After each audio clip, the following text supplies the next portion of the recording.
Daith da, I'll be knacking. Welcome to podcast number 194. And at last, summer have arrived.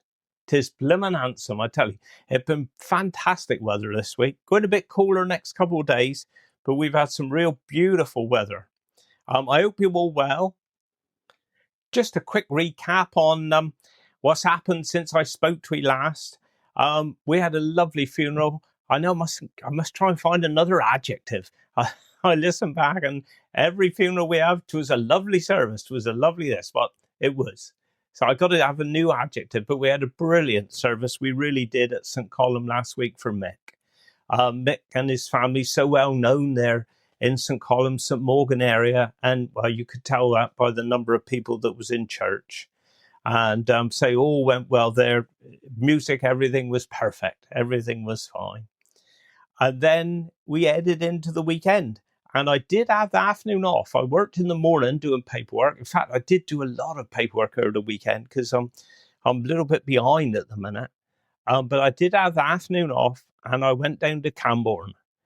And what better way to spend a weekend than going down to Camborne? And this was for the county championship, the rugby. Sadly, tin like it used to be. You get the feeling 'tis fizzling out, really, and I think it will be a sad day when the county championship does finish. But we enjoy it. We can still enjoy it while we can. And there was a hang of a crowd. There was thousands down there. Somebody said about 3,000 or more. I'm not too sure about that. That's only hearsay. But 'twas a proper afternoon. It really was. Kent, they have been really successful, really have over the last few years. I think they've won the county championship, I don't know if it's the last 3 years running. So 'twas always going to be a tough game, but it was made easier for the fact that they had a lot of their top players missing on Saturday, which made it easier for us. Now, we got to play them again next week. So obviously it was good to get a good score this week. And we certainly did. Cornwall won 73 points to Kent's 14. 73-14. And it was brilliant. I love the atmosphere, the banter and everything down there. And it all went well. And it's good to see Irby Stupple, a Padstonian there, playing for Cornwall again. And he played years ago. But I'm pretty sure he was man of the match as well. He had a viddy game. He really did. But the weather was lovely, wonderful crowd. It was brilliant. So next week, I say it's back up to Kent and see then who goes through to Twickenham. And like I say, apart from that, I did spend a lot of the weekend, the usual thing, doing paperwork. And with it being a bank holiday Monday, I do love it because it just gives you that extra day off. But then you pay for it when you go back into work on Tuesday, because then you squeeze in, the same number of funerals perhaps, but into a fewer days sort of thing. And Tuesday and Wednesday, it was absolutely manic. Twin just funerals for ourselves, but one thing that has really taken off is that we do hire out our vehicles, our hearses and limos, and our bearers as well to other funeral directors sort of thing. And Tuesday and Wednesday, we was here, there, and everywhere. There was one clip. Now, I'm trying to think what day that was. Tuesday. There was a big funeral down west on Tuesday, and they had both of our limos. And there was film of it actually going down one of the major roads. So I couldn't make out what it was, whether it was the Camborne bypass. I'm not too sure. But, we seem to be cropping up everywhere at the minute. But we was actually Tuesday ourselves, one of the funerals we had was in St. Morgan Church for Val's funeral. Now, Val is somebody that I spent a lot of time with really in St. Morgan Church over the years when she was the church warden there. And also we did, if you go back through the podcast, our husband Bob, he did a couple of episodes with me as well on the podcast. Not Phil Tremaine, but Bob Tremaine. But it was lovely. It really was. There was a fantastic crowd there. As we said goodbye to Val, and the weather was lovely. Everything was super. It really was. Also, we've had quite a few very early morning funerals again this week. And also the one a little bit later at 9 o'clock, for example, we had one today. The ones where you're allowed 15 minutes in the chapel and you have a lovely little service there. Really do. It's a little bit more intimate sort of thing. And Blanche as well. Someone, I always thought she was a Bridger, but she was actually a St. Breward maid. And we did have Blanche's funeral there at Glyn Valley this week as well. I must put a couple videos up in the next couple of days on our Facebook page, because we've had a couple of church services this week. One was for Jane up at St. Teth, and then also for Frank at St. Minver. And the flowers there was fantastic. And the videos don't do them justice because, you know, I like to be a bit discreet. You want to try and do it before people come in church. But I did manage to get a couple of short videos, which I will try and put on. But with Jane, a wonderful crowd there, wonderful flowers, and a very unique coffin. Shall I put it that way? And her family was over the moon with it. In fact, they said, if ever you want to show anybody else this coffin, we're quite happy for you to do so. So I think in the next few days, I will put a photo on. It was lovely. Going down the aisle, I could just hear people marveling at it as we went down, because nobody knew what it was going to be. But it was a beauty. It really was. And I'm sure she would have loved it. I really am. And obviously with Frank as well today. Again, hot, sunny day. St. Minver Church, so many people there as we said goodbye to Frank. So well known again in the St. Minver area. So, yeah, it was a lovely service there too. Oh, there, I've said it again, lovely. But it was a lovely service.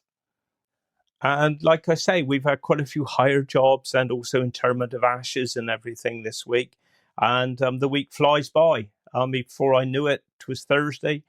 I have got the afternoon off tomorrow because we got a wedding to go to tomorrow, which is Jules, our local vicar.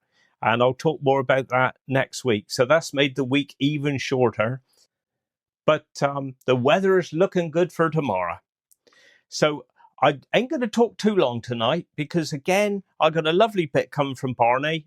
We had lovely people commenting last week on Barney's podcast, and I'm sure you'll love it again this week. So I ain't going to talk too long. We'll get into Barney, and then I will do a few little Cornish bits directly. So, here it is. Well, when obviously father was took bad again with this blooming cancer, so mother was out doing the milking the cows. Then obviously father died when he was 40, which is back, like they said, back then, I thought he was an old man. I was only 10. Yeah. But he wasn't an old man, obviously. But so mother's left with 7 kids, and off we go up to councillors up Queen's here then, eventually. But I was good as gold, the farmer. He said, don't worry about moving out, mate, because of Town Cottage again. He said, there's no rush. You take as long as ever you like. So anyway, he moved up there. Well, then I went Indian Queen's School for not long. And then I went to Treadwell School. Didn't really like school much, but I liked outdoors. I was always an outdoor person. Like the gardening bit and outside. And I used to make the football team, a rugby team, and a boxing team, but I didn't never, and a cross country, but I didn't like cricket much. No. It's too boring, just too slow. I didn't mind when I was batting, but I didn't mind much like fielding, like, you know. So I didn't do that much.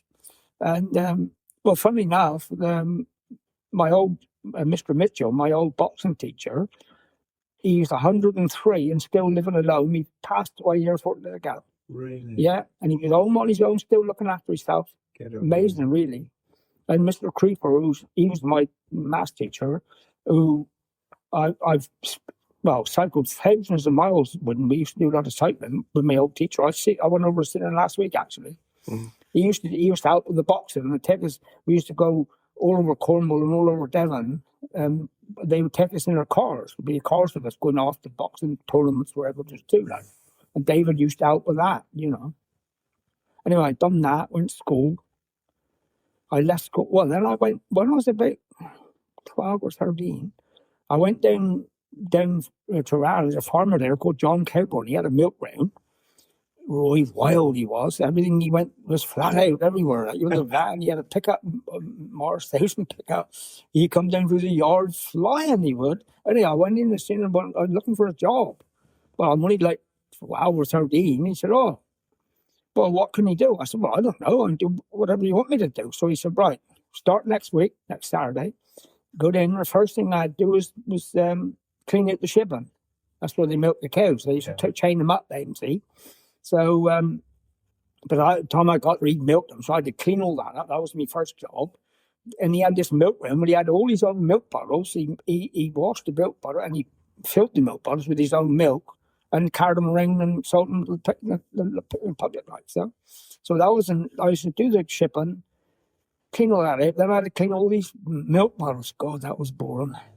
There was hundreds of milk bottles, and these are all in crates now. You had to put them in this hot water and some job. Anyway, done it. And then when I catch up that, he used to give me a saw and a sharpening stone and send me out in the field, cut stingnails and stuff, which I done. You know, I just didn't.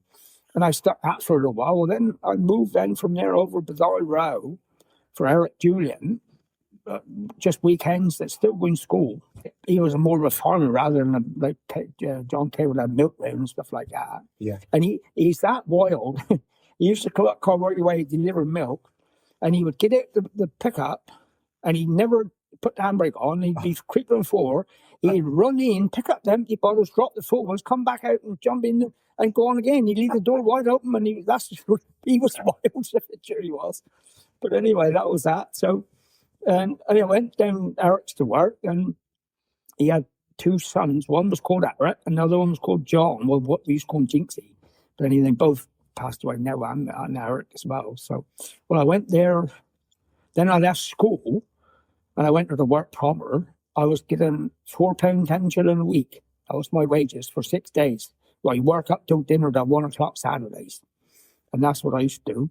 Well, then I was milking cows down there. And then back then, you had to. I forgot to say this, but back but when I was down Shepherd's, whether they brought it in the government or I don't know, but all the cows had to be de-horned. Okay. Because you had cows with horns and some without horns. And I always remember the shipping we had down Shepherd's was quite a long one. He held maybe 20 cows, I expect. And that you've got a wall and you've got 2 cows. And a gap for you to walk up between. You've got to carry the milking machine up and stick up in the pipe, and you've got to scooby down and put all that on, right? Put the cluster on.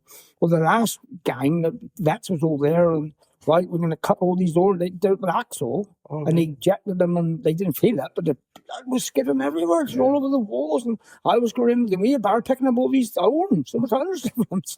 I don't know how many cows we had down there. It must have been perhaps 100 cows. Well, you've got 200 horns, haven't we? Yeah. Anyway, we did it. That lot we turned out. Then we brought in another lot. It was out in the yard.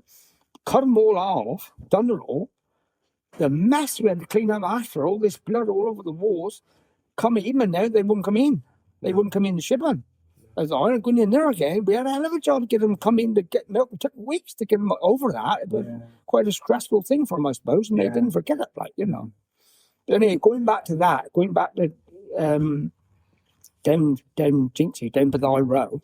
When I went there to work, I knew all about shipping because I'd been in the. That's what they call it. I don't know if people might not know what a shipping is, but it's a cow shed where you milk the cows, basically. Right. They call it. They moved on to a parlour now. That's what they call it now. But they're even the same thing, parlour. But anyhow, cows come in. You open the door, and there's always the same cow. He's always first. Right. Always the same cow. Well, he's in the front, and he comes in and he goes right up to where he got to go. He knows where he's going to stand, and you chain him up. Then, so you got 2, and then you go up in between them. When you've milked them and you turn them out now, you've got 2 cows there. You've got to undo the chain. Well, they naturally swing their head around. If you're careful, they catch your horn in your coat or something. So you've got to dive back out the way you've let down. Once he's gone, the second one, you had more room. You could get out the way better, right? You know? Yeah. And that's what you used to do with the cows. And that was how we milked them and chained them all up and stuff like that. Well, then when the bucket, you milked the cow, you had to carry the bucket and the cluster all the way out through the length of the shipping in the dairy, tip it in the strainer into a 10-gallon churn of milk until he was full. And then when he was full, you had a cooler. It was a long thing that go down inside the churn, and you stick those on the top and turn the water going, and he'd spin around inside the milk in the churn, and also all the excess water would run down over the outside of the churn. Yeah. That's how they cooled the milk. Well, when I was down Bazaar, he didn't have that many cows. He used to have about 2 churns in the morning and so 20 gallon in the morning, 20 gallon.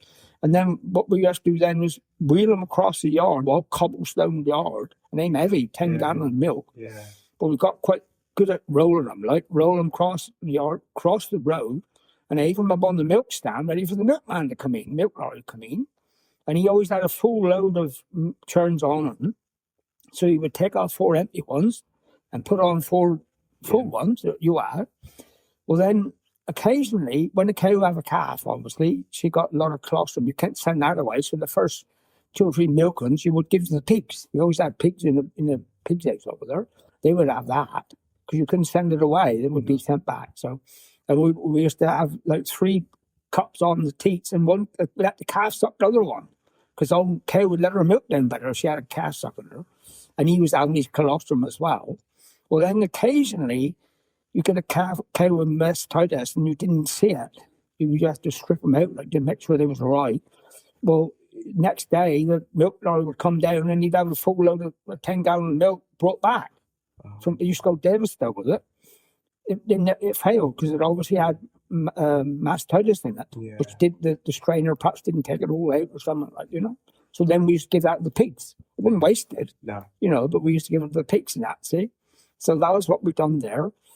Well, then Eric and he got his own farm down the other side of Progress Post, fair away. I expect it's probably 10 miles. And he had cows then. Well, we was going to and fro then, milking his cows and both Eric's then, because Eric and his son Eric. And one day, we loaded up all his implements and he had tractors. He was moving down, getting married and moving down to this new farm. So he loaded all this stuff up on the trailer. And we had a granite roller, big granite roller. Couldn't lift him with a 4-roller. He's too heavy. So the old man, he would never swear. He'd say, "Darny tall." Anyway, he said, I'll tow that one down there. He said, I'll take me time, I'll take me crib, and I'll just trundle on steady. I said, all right. So we went off with the tractor and trailer and loader and went down to Zoll, it's called the farm.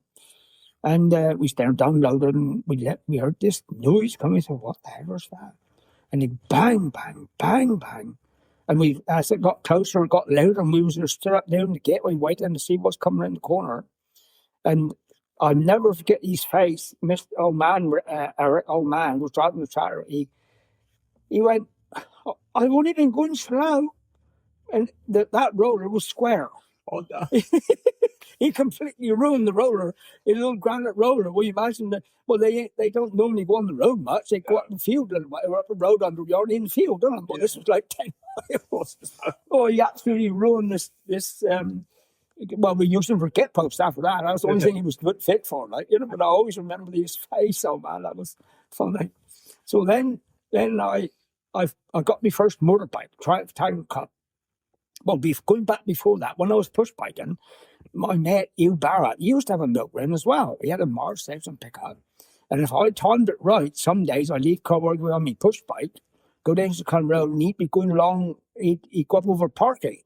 Right. Well, I used to grab all the side of his van, and he would tow me up over Parky with the van in the morning. It was a state of bread, but a peddling that day. Yeah, definitely. So we used to do that before not every day, but if I cast it right, I did. Well, then I got me motorbike, so I was right on then. So then I passed me test. I had me Tiger Cup, passed me test, and I bought a Triumph Trophy 500 twin. Lovely bike that was, not bigger. Well, then I thought, well, I'm going to go back down Shepherd's to work. So I went and seen Ivor for a job down Shepherd's, and I was getting a £4 10 shilling then when I left Jinxie or Eric. So anyway, my mate said, "What do you want to go all the way down there for to work? There's plenty of work around here." I said, "Well, I used to live down there. I'm going back to work." So, but back then it was a long way. Nowadays you wouldn't think nothing of it, but from Queens to Shepherd's, it's a fair old jaunt, like really. But anyway, off I goes now and went down and worked for Ivor. I was getting £5 a week now, down there, 50p pay rise. That was a big pay rise when you think about it back then. So I went down there to work, Well, obviously, all the station is gone. You go straight down through what was the station right into the farmyard now. So I worked there for, I don't know, a couple of years, I suppose. I don't know how long. But then I thought, well, it's quite a long way, really, rather than work every day. So then John Weldon was looking for somebody over to St. Cole, Rundle's father. That's right. Over to Kennan. So when I was in John, yeah, start Monday, right? Well, I mean, I was in work 3 weeks notice down for Ivor. Of course, it's 5 minutes over the road, wasn't it? From up here, a lot better that was. And anyway, and the first week I went over John's, I worked there. And I seemed to spend all week with John. He was with me all the time doing different jobs and stuff. I suppose he was getting to know what I was like, you know. Anyway, come weekend, Saturday morning, now you go and get your pay. And he gave me a cheque for £5. And he gave me a £1 note bonus. Yeah. And he said, there's a £1 bonus for you. He said, if you work like that every week, like you have this week, you'll have a £1 bonus every week. And I did, and I was getting £6 a week. Now that's a hell of a pay rise, isn't it? From £4.50 up to, I was delighted with that. So, well, then he said about the horses. He said, I got a horse. You can ride a horse, can you? I said, well, I've never rode a horse with a saddle before. He said, I've seen you ride rodeos. I said, yeah, there's nothing on there. You won't get too much of me. More cling on. So when we stayed shepherds, Dan, that was Ivor's brother, his daughter, Sandra, she had a little pony, and we used to go down and ride that one, but we spent more time on the floor than we did on the pony, you know. So anyway, so I used to ride Silver. That was what he had then. I used to go out and ride. Well, that was great. I used to go out and go over in the mornings, feed at the bullocks and bed them up and that, and then jump on the horse and go out for an hour and a half, ride the horse around up and down the roads. I used to go off up around Turgoos and all over the shop. So then carried on with that. So then when you were on the farm, you couldn't get man's pay until you were 21. But anywhere else, building and stuff like that, you get it when you're 18. Right. But I was 16 or 17, whatever. And Ron Bullock lived next door to Linda. Suzanne was his daughter. Linda and Suzanne are the same age. They grew up together. She was a bridesmaid at our wedding, Suzanne was. Yeah. Well, Ron's a builder, and he said, come and work for me, Barn. A lot more money in farming. See, and I kept on, I like the farming. I'm happy doing that. So then he said, we've got a pay rise. He said. So then when I got 18, he said, you come work for me, you'll get man's pay now. And he got the contract for the maintenance out at Moulton Camp. Right. Ron did. He had several men working for it. They had 2 or 3 minivans. He had green ones, it was. So I thought, all right, I'll go for it. So I went over and handed me notice in to John. I said, no, I'm going on work with Ron Bullock. I said, so I can get man's pay there. I can't get man's pay on the farm until I'm 21. All right. Well, anyway, I left and went over out camp for winter working. I didn't enjoy it like I did the farming, but I still went back and rode doors. So and anyway, he was there one Sunday morning. I went over rode doors. He and Margaret and me was there in the tack room chatting. Well, what do we do? And he wanted to know what I was doing. All like that. I said, well, a bit boring, really. So he said, God, better if you was back here riding horses every day. I said, well, I'd rather be doing that. Okay. Oh, all right, I'll give you man's pay if you'll come back. So he did. So I went back and, 40 years later, I was still working. Well, not working for him, but doing the horses now. Yeah. So anyway, I went back in to work there then until I was 21. Well, wasn't that brilliant? I think I'll stop it there because now the next bit, Barn talks about the next part of his life. So it kind of finishes just about right, really. So there will be more from Barney again next week, but I absolutely loved that. I really did. For me, Cornish word of the week, I thought I would do one this week. It's a literal, here, that's a good word, a literal translation of good work. Now, when you say good work, that can also mean what we say down here, proper job. So it can be translated literally into that. So good work is oberda, which is O-B-E-R, and then a new word, D-A, which, like I've said before, a lot of the Cornish is back to front, and that's what it is, because really it is work good, oberda. But a literal translation of that would be proper job, which we do say quite a bit down here. And then for me, dialect of the week, I'm picking up on a word that Barney used, and that's the word jant. And he said he was going, when he was working away, he said to us, a brave old jaunt, I think he said. Now, originally, that was a kind of a jaunt, was like a quick drive, just for the fun of it, really, a pleasure sort of thing. But I've evolved a bit that it is now, like if it's a little distance, like Barn was saying. So he said, go out a brave old jaunt to get to work. So I think that'll be word for the week is jaunt. So there it is. Right, well, that's it for now. I will speak to you next week. Next week is a Royal Cornwall show, which we will be open to go up. I'm open Friday is what I'm planning to go up.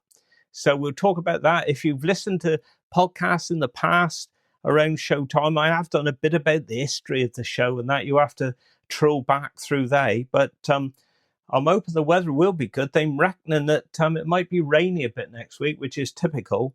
But we'll see. And then depends when I do the podcast, actually. Maybe next week, week after. But sometime we'll talk about the show.